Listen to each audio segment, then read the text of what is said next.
दोस्तों, आज मैं आपको कारगिल वॉर के दौरान हुए कुछ बैटल और हमारे वीर जवानों के बारे में कुछ बातें बताऊंगा। Battle of Tololing. जब पाकिस्तानी ट्रूप्स ने टोलोलिंग समेत 130 पोस्ट पर कब्जा कर लिया था, तब कारगिल वॉर के दौरान टोलोलिंग पोस्ट को रिकैप्चर करना हमारे लिए बहुत ही ज़रूरी था। लेकिन इसे रिकैप्चर करना आसान नहीं था। -5 से -11 डिग्री सेल्सियस के टेम्परेचर पर जब दुश्मन आपसे 16,000 फीट की ऊंचाई पर हो तो ये और भी मुश्किल हो जाता है। हमारे सोल्जर सिर्फ रात के अंधेरे में ही, खराब वेदर में ही चढ़ाई कर पाते थे, जिससे दुश्मन उनके मूवमेंट को समझ ना पाए।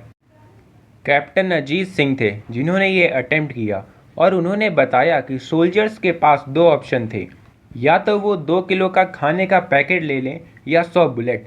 कैप्टन अजीत सिंह ने बुलेट्स को चुना और उन्होंने 3 दिन तक बिना खाने के सिगरेट पर सरवाइव किया। मेजर राकेश अधिकारी ने अपनी कंपनी के साथ टोलोलिंग हिल की चढ़ाई शुरू की। काफ़ी ऊपर तक पहुंचने के बाद महज 15 मीटर पहले दुश्मन ने उन्हें देख लिया और फायरिंग स्टार्ट कर दी, जिसमें मेजर राकेश अधिकारी समेत दो सोल्जर वीर गति को प्राप्त हो गए। अंधाधुंध फायरिंग की वजह से उनकी टीम को बड़े पत्थरों के पीछे छिपना पड़ा, और जैसे ही वो उन पत्थरों से बाहर निकलते, ब्लैंकेट ऑफ फायरिंग स्टार्ट हो जाती। अब ये सोल्जर्स 15,000 फीट ऊपर और पीक से 1,000 फीट नीचे फंस चुके थे।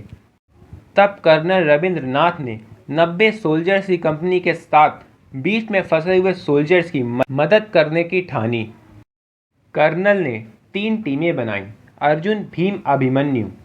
पहली टीम फ्रंट अटैक करेगी, दूसरी टीम बैक अटैक और तीसरी टीम कवर फायरिंग देगी।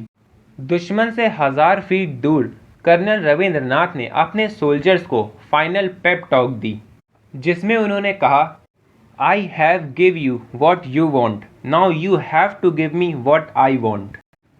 4 घंटे की हैवी फायरिंग, 10,000 से भी ज़्यादा शेल्स, 120 आर्टरीज गन। इतनी हैवी फायरिंग के बाद इस बंकर को नाम दिया गया बर्बाद बंकर, जिसमें बैक अटैक करने वाली टीम के मेजर विवेक गुप्ता और 6 सोल्जर शहीद हुए। लेकिन इन सभी सोल्जर्स का बलिदान बेकार नहीं गया और हमने टोलोलिंग हिल को रिकैप्चर कर लिया। दोस्तों, अब बात करते हैं पॉइंट 5140। टोलोलिंग पहाड़ी से 1,000 फीट ऊपर और 1.6 किलोमीटर दूर 5140 पीक को रिकैप्चर करने की बारी थी, जिसके लिए लेफ्टिनेंट कर्नल योगेश कुमार जोशी को असाइन किया गया था, जिन्होंने 2 टीम बनाई। पहली लेफ्टिनेंट संजीव सिंह जामवाल के अंडर में, दूसरी लेफ्टिनेंट विक्रम बत्रा के अंडर में। और मिशन में सक्सेस होने के बाद मैसेज देने के लिए लेफ्टिनेंट संजीव सिंह जामवाल ने यह सक्सेस कोड यूज़ किया था, और कैप्टन विक्रम बत्रा ने दिल मांगे मोर सक्सेस सिग्नल यूज़ किया था। इस पूरे मिशन में कोई भी कॉन्सिक्वेंसेस नहीं हुए, और इस मिशन के बाद लेफ्टिनेंट विक्रम बत्रा को कैप्टन की पोस्ट पर प्रमोट कर दिया गया था। टाइगर हिल एक और बड़ा पॉइंट जो कि कारगिल वॉर में इंडियन आर्मी के लिए गेम चेंजर रहा। टाइगर हिल की एक तरफ 1,000 फीट की खड़ी चढ़ाई थी, लेकिन इंडियन आर्मी ने इसी तरफ से चढ़ाई कर दुश्मन को सरप्राइज करना चाहा, जिसमें उन्होंने माउंटेनियरिंग इक्विपमेंट्स का यूज़ किया। 3 और 4 जुलाई को 22 बहादुर जवानों के साथ चढ़ाई शुरू कर दी। इनमें से एक थे 19 साल के ग्रेनेडियर योगेंद्र सिंह यादव, जो कि इस मिशन के वॉलेंटियर थे, और ये अभी आधा रास्ता ही तय कर पाए थे कि दुश्मनों ने इन्हें देख लिया और फायरिंग स्टार्ट कर दी, जिसमें प्लेटून कमांडर समेत 2 सोल्जर शहीद हो गए। लेकिन योगेंद्र सिंह यादव चढ़ाई करते रहे, तभी 3 गोलियां उनके पैर और शोल्डर पर आ लगीं।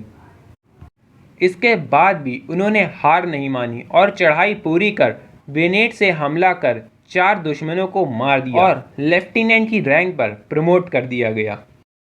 और अब बारी थी पॉइंट 4875 को रिकैप्चर करने की, जिसके लिए कैप्टन विक्रम बत्रा और अनुज नायर को असाइन किया गया।